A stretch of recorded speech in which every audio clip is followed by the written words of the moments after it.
afternoon to you. So for the last 2 days, during the day, you will have seen President Cyril Ramaphosa saying that he did the right thing by staying in government under then President Jacob Zuma, that he's trying to reform government and that he's trying to reform the State Security Agency. He was, of course, talking to the Zonde Commission, taking questions under oath, almost a unique process to see a sitting head of state there. But there are serious questions both about what the president said and about what will happen now. Will this lead to real change? What's really happening behind the scenes? Is this the beginning of a longer-term shift or not? To discuss this with us, Professor Friedman is a political analyst and professor of political studies at the University of Johannesburg. Levy Ndou is a political analyst and politics and public policy lecturer at the Tshwane University of Technology. Professor Hanyane is an analyst and public management and governance at the University of Northwest. Gentlemen, good afternoon to you, and thank you very much indeed for your time this Friday. Professor Friedman, if I may just start with you, please. The Zonde Commission, I suppose, has opened a window into how government was operating during the Zuma era. It showed us how deals were done, how corruption was alleged to have happened, and how money, I suppose, was stolen. Is there any reason to believe at this point that government now operates in a different way?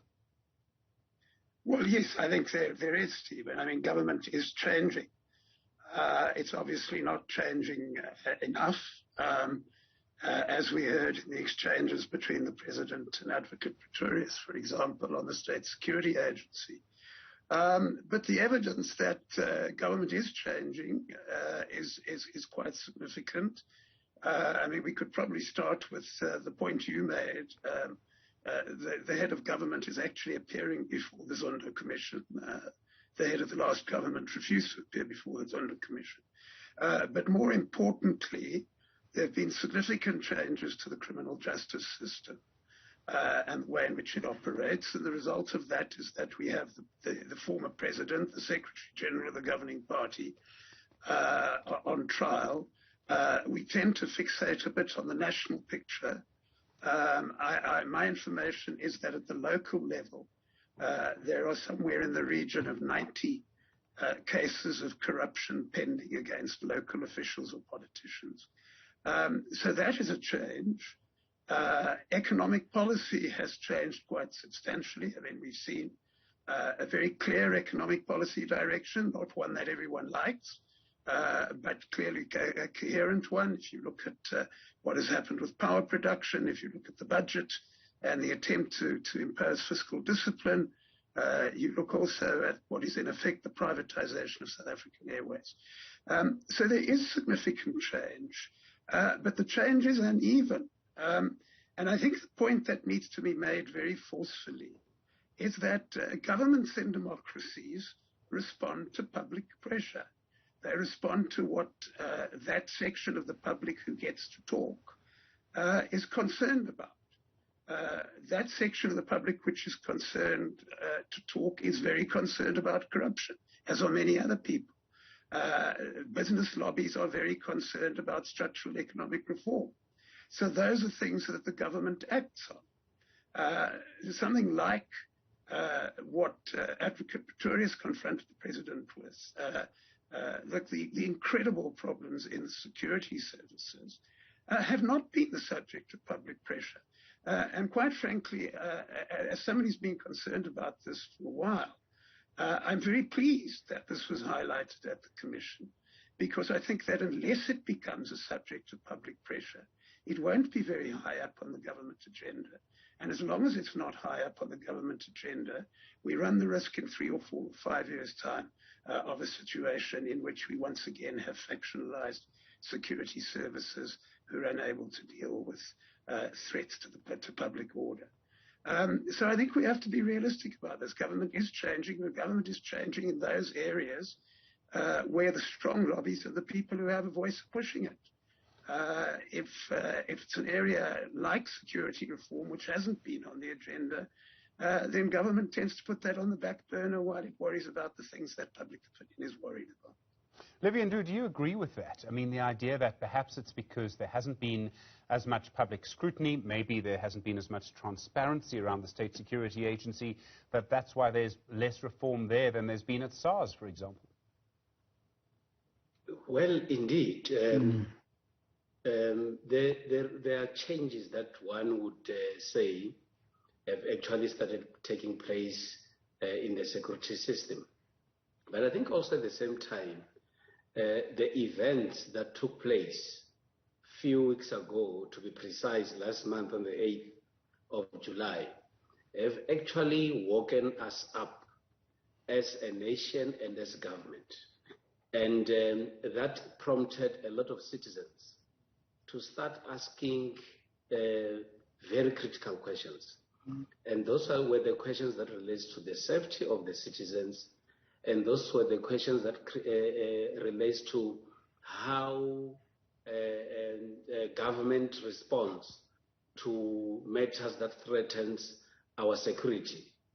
And if you would have a situation where you would then have citizens going on a rampage, not for hours, but for days, and you see nothing happening, that should actually raise alarms to say something is actually wrong. And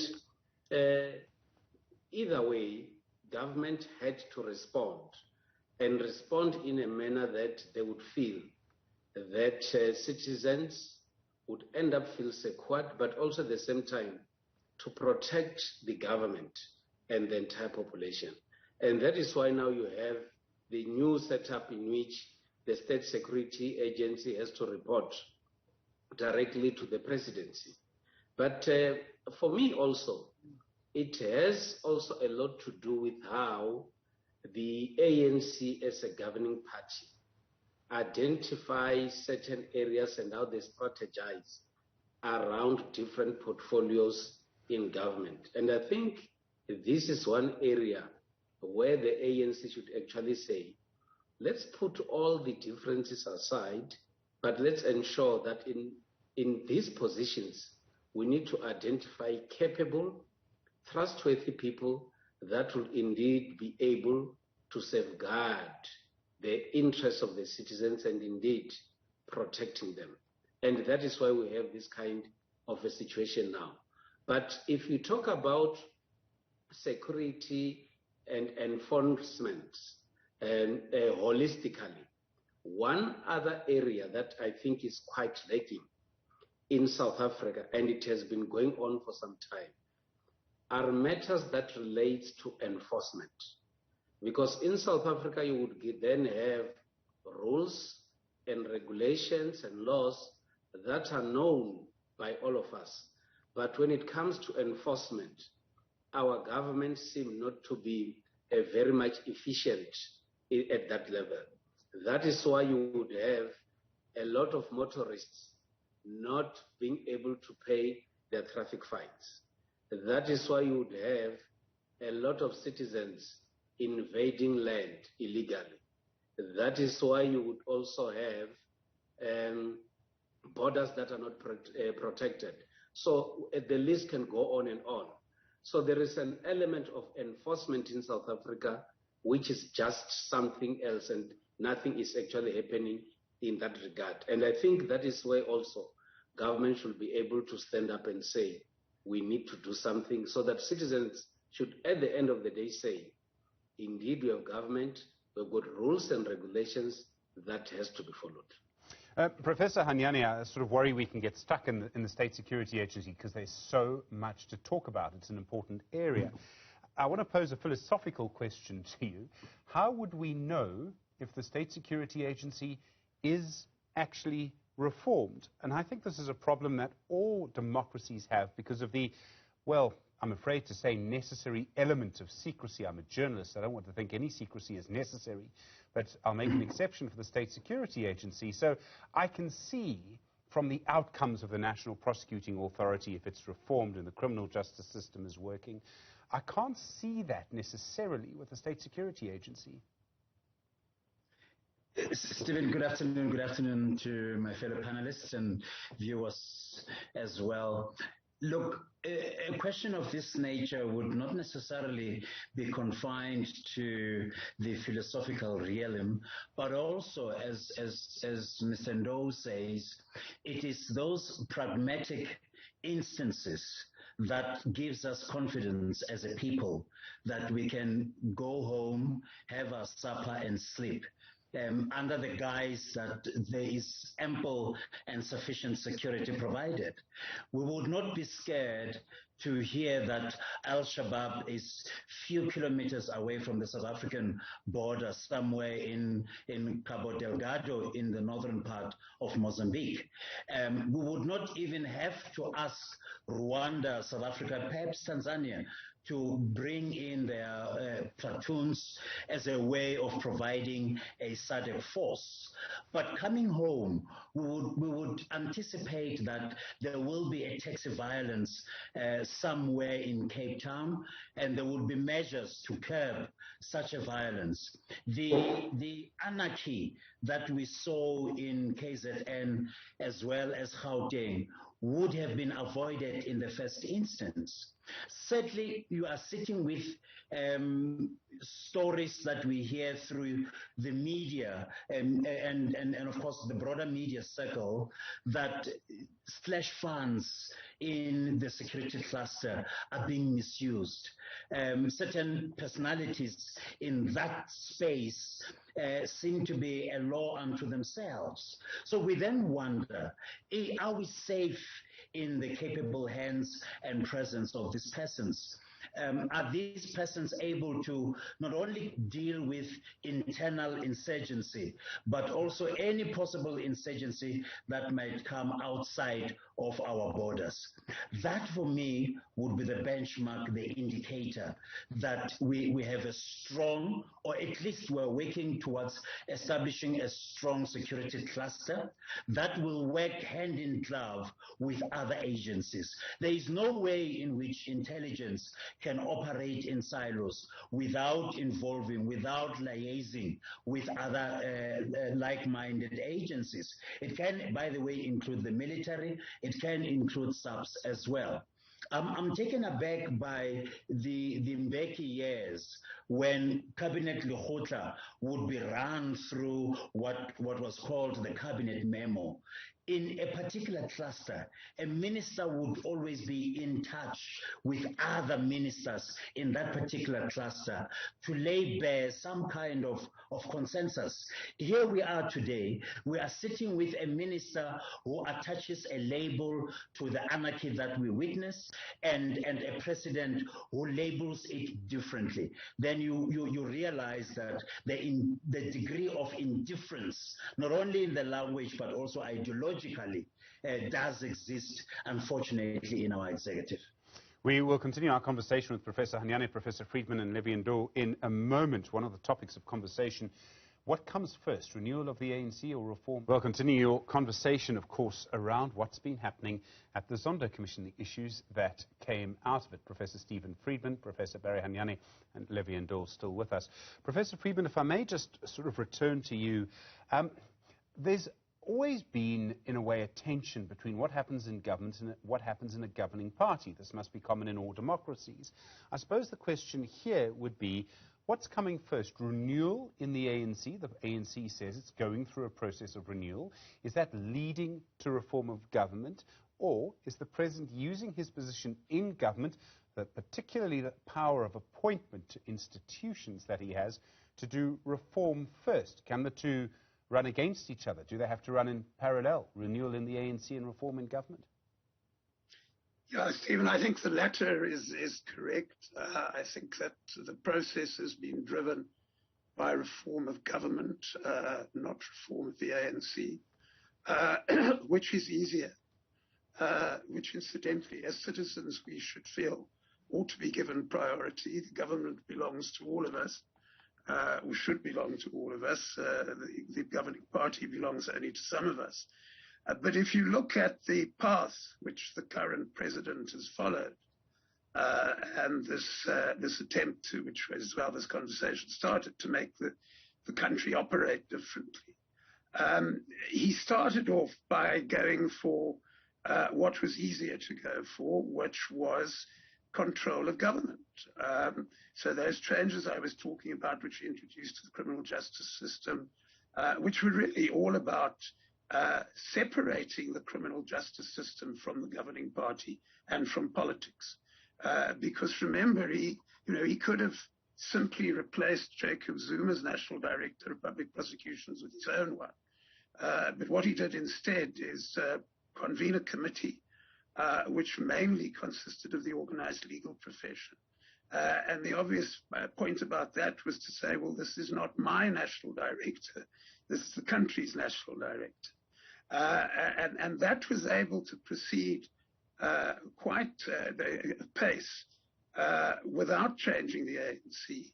And of course, the other example I mentioned earlier is also so that's also true. You could shape economic change through the Treasury without having to deal with the internal issues within the ANC. Of course, what's happened now over the last while or so, just before the violence, was that started to spread within the ANC, so that you had the step-aside resolution and the events which followed that, and the fact that the Secretary General is now the suspended Secretary General. I am pretty confident that attempts to clean up the ANC are going to be a lot more difficult than attempts to change government. I mean, there are all sorts of deep-rooted issues there, which I deal with in a book I just published, which relate to our economic development path since 1994. The fact that we really haven't resolved race as an issue in South Africa. And I think a lot of those symptoms are deeply embedded within the ANC. Your question is also, well, how far can you go in changing government without changing the ANC? I think pretty far. I'm not denying for a moment that a party which has been in government now for 27 years and governs 8 out of 9 provinces is not important. It is. But we are in a changing environment. We are in an environment in which the ANC share of the vote is declining. And we are in an environment where the ANC is aware of that. So that creates pressures which were not there before, which means, as long as we remain a constitutional democracy, and I'm confident that we will, one of the problems which confronts the ANC at the moment, which incidentally is why Mr. Ramaphosa is president, is that what happens within the ANC matters outside the ANC. Because if the ANC does certain things, then it loses ground at elections. And I think that is a substantial game changer. And of course, elections are what happen within government. So I'm not saying the ANC is irrelevant, but I think that the important action so far has been in government, and I expect that to continue. Professor Hanyane, there's a sort of interesting point to follow on from Professor Friedman's point around this, which is about how political power works. If the Zonde Commission has shown us anything, it's shown that if you have the power, you can make people do something. Sometimes it's just about saying, I demand that you remain silent. You don't even have to tell them. They know that if they see wrongdoing and speak up, they will face consequences, not you. That's real political power. Professor Friedman makes a point that perhaps government can be reformed to quite a large extent, even if there's still problems in the ANC. Is there a leveling out of power? Would it be harder in the future to have that political power to force someone to do the wrong thing in the future, do you think? It depends, Stephen. It's not a cutthroat kind of a response that one can conjure here. I'm taken aback by latest developments now. And make reference here to what Minister Mkhunu has been doing in the Ministry of Public Service and Administration. All the hard work, engaging labor in terms of public service wage dispute, putting in place some kind of a modality that will at least usher in a new public service altogether, waking up to be reshuffled to another portfolio. And all that hard work now lands in someone else's desk as a new memo altogether. So the question should be asked, are we likely to see consistency? Are we likely to see the same energy, the same vigor that the predecessor might have carried through in ensuring that indeed reform in government does take place? This does not necessarily mean that there are no indifferences, as I said earlier, within the cabinet itself. Surely there are those within cabinet who may very well differ with the way the president would want to see things done. Take another example of that open letter where he penned somewhat of the inner emotional soul of the ANC to the public and say the ANC should take full responsibility of what the wrong has been done to society today.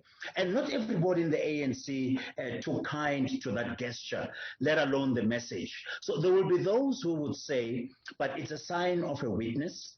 It's a sign of giving in to internal pressures, which otherwise then begins to expose his leadership as a person who is somewhat not necessarily having the mettle to carry the issue of unity, the issue of renewal within the party. So his own leadership will be questioned in certain quarters. But there will be those, especially from the veteran side, who will appreciate that, to say this is the kind of leadership that is needed, of honesty, of creating room for probity, but more so taking the nation into confidence.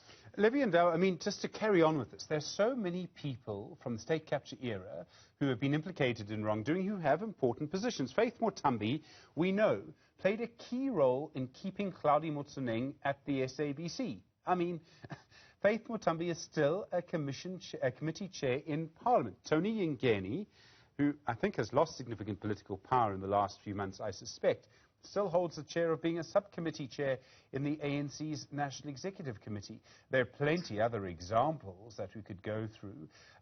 Do you think that it's possible to continue with a period of reform, or to continue with reform in government and renewal in the ANC, if so many of the people who have been implicated in wrongdoing are still in positions?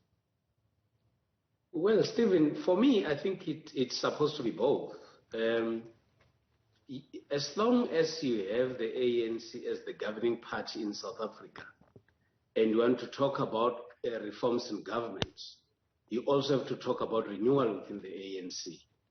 The reason being that you have got members of the ANC who have been in the party for quite some time, who are respected within the ranks of the party, and these people have got sufficient support, but they are still corrupt or compromised.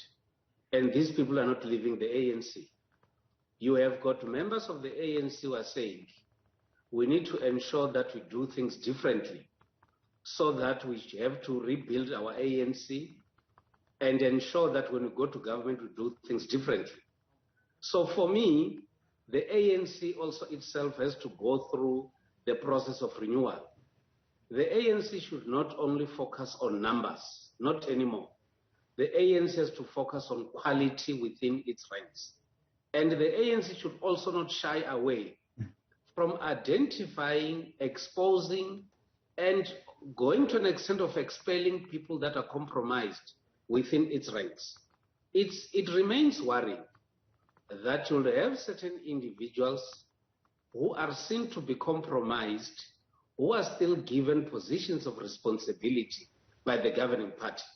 So if you talk about renewal and you talk about reforms, and you still have such individuals within the party and within government, you might then as well be seen to not to be doing anything.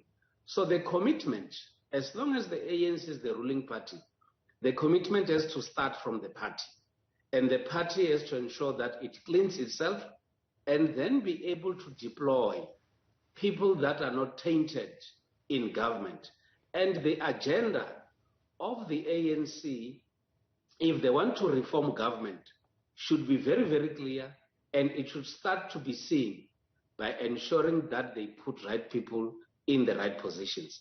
Now, the challenges that we have, which might to a certain extent, would inform cabinet reshufflement are issues that relate to individuals who don't seem to be singing from the same book with the leadership of the ANC and that of the country, whilst they're actually coming from the same party. So you can talk about reforming government, but if the rot is still there within the ANC, you might then realize that you're actually not doing enough, because those that will be in the ANC will be saying, we can still continue with the wrongdoing, and we're actually going to sabotage the agenda of reforms within government. But as we were listening to the closing remarks by the president yesterday at the commission, he said he's awaiting the report of the commission, and has also made a commitment that action has to be taken against those individuals that would have been implicated in wrongdoing by the commission. Their commitment is there, but also at the same time, for me, the president should avoid running faster alone in government whilst there is sufficient rot that continues to happen within his own party. Levy Ndou staying with us, Professor Barry Hanyane, Professor Stephen Friedman staying with us as well for another 15 minutes. This really important conversation, more issues to come around the institutions that failed. Stay with us. During a conversation around issues that emerged from the testimony by President Cyril Ramaphosa at the Zonde Commission, Professor Stephen Friedman, the analyst Levy Ndou, Professor Barry Hanyane still with us as well. Well, there are big conversations around all of what happened. Professor Friedman, let me restart with you. There's so many different agencies that we have in our state that are supposed to stop corruption. What the Zonde Commission perhaps has done is that it forced transparency. People were subpoenaed, they had to answer questions under oath. Some people approached the commission. I think the Bosasa evidence really was someone approaching the commission with evidence and giving it under oath. Does all of this show that the anti-corruption agencies, the institutions, and perhaps the entire government framework failed during the sort of state capture era? Does it show we need to just change the people in those institutions? Does it show you have to change the top of government, the people at the top of government, before you can have accountability? No, Stephen, I don't believe the institutions failed at all. I think that's one of the great myths of the Zuma era. The institutions were actually, in the end, very effective.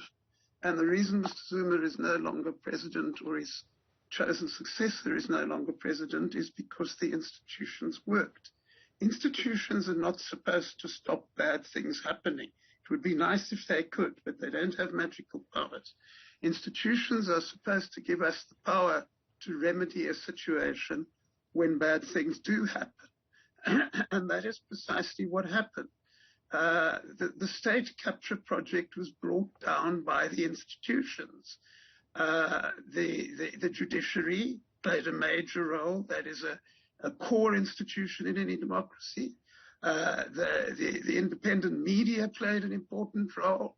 And what is often underestimated, because of the fact that the ANC has been the governing party for so long, is that the vote mattered. The signals that citizens were able to send.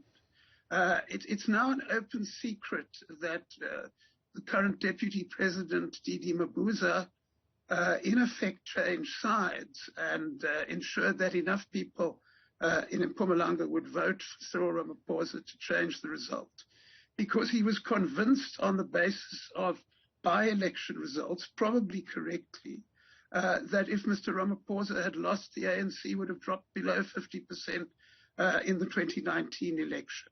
That was quite, whether you agree with his calculation or not, that was his calculation.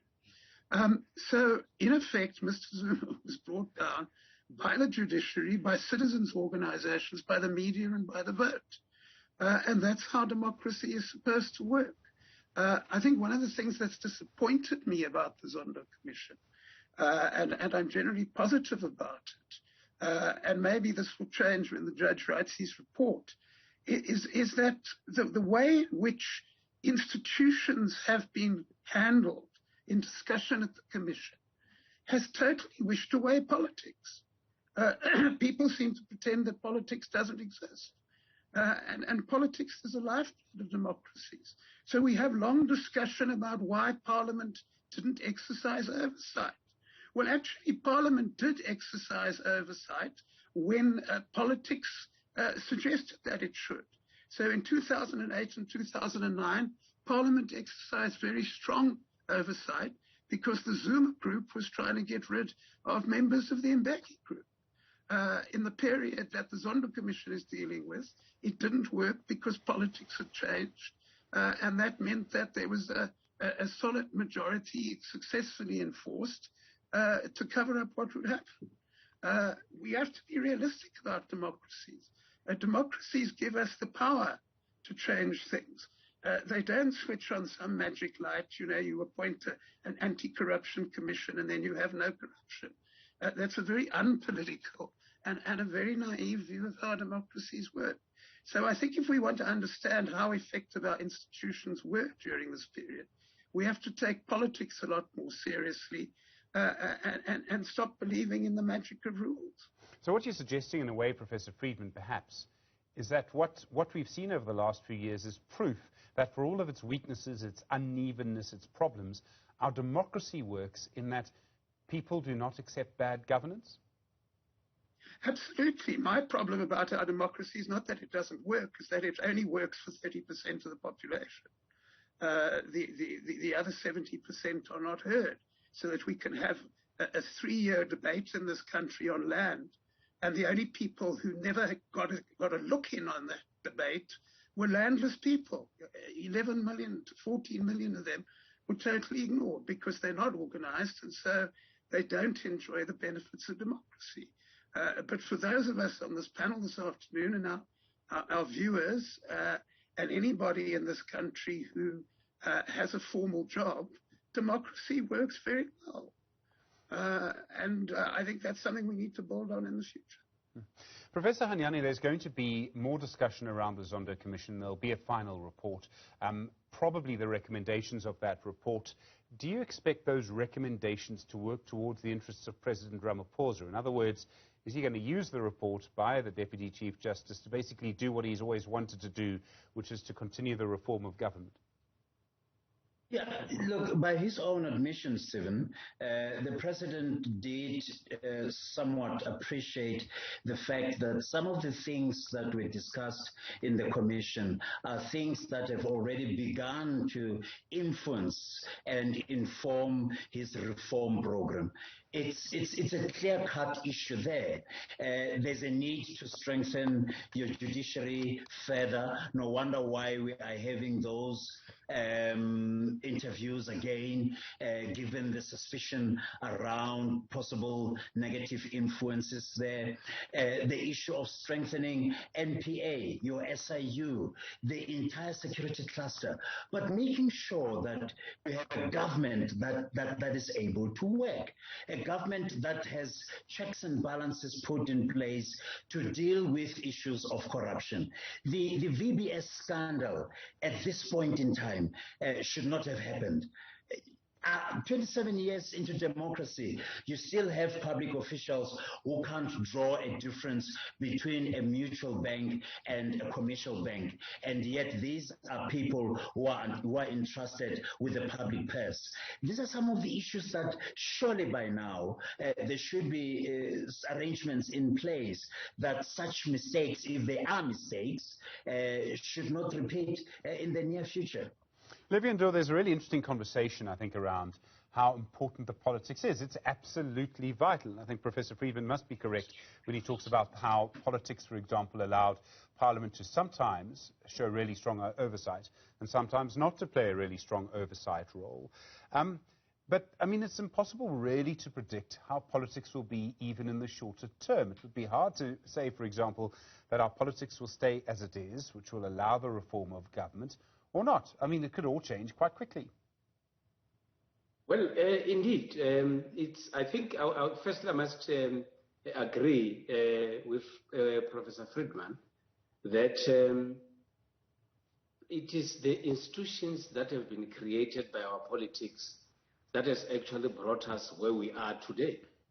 If it wasn't for the public protector, if it wasn't for Parliament, if it wasn't for the media, we wouldn't be where we are. If it wasn't for the two colleagues that are with me there, we wouldn't be where we are today, because our own institutions that strengthens democracy were always making an emphasis that something is wrong and accountability has to take place. And when we talk about reforms, government reforms, which has to go to different political parties, it actually talks to the activities that are actually happening on a regular basis within our body politic and within the state. And I think based on what has actually happened at the commission, one would expect the government to start doing things differently. And in the main, talk about those that are in the bureaucracy, talk about people that are in operations, because everything that has been spoken about at the commission talks to wrongdoing that is being done by people mainly in operations, but with a bigger influence of political superiors. But one other aspect that I think is quite important for me, which should happen with our government, and in the main our politicians, is the ability to understand the role of politicians. I think the Zonde Commission has actually exposed how certain people are still not ready to become political heads in different departments. And that is why each time you hear about a wrongdoing or corruption, that is where you get a political head wanting to get involved on matters of the bureaucracy and on matters of operations. And most of the people got a bit frustrated when political heads cannot answer on matters of operations. And when you get a political head who has got all the details about matters of operations, that is where you must start sensing that indeed there is a problem. Maybe this person does indeed not understand his or her own role as a political head. And I think that is one other message that this commission has also taught us. But another aspect that we've also learned is that what most political leaders say is totally different to what they actually do. And this is actually seen by the statements that we'll always see being said and written by political heads. But on the other hand, these are the very same people who actually do the opposite. If the ANC government is the one that has always been preaching the fight against corruption, you wouldn't be seeing most of their leaders now being implicated in wrongdoing at the commission. And that, for me, it's a clear message to all of us that maybe there should be a best strategy by political parties to be able to identify people who must represent citizens, but who have got a proper understanding of what they're supposed to do, but in the main, not having an interest for self-enrichment, but for the interest of the entire population. We've spoken for 45 minutes with our panel. I fear in a way we're only just beginning. So much more can come from these conversations. Levy Ndou, Professor Stephen Friedman, and Professor Barry Hanyane. Gentlemen, I really do appreciate your time on a Friday. Thank you very much indeed. I look forward to your contributions on the subject in the future. Well.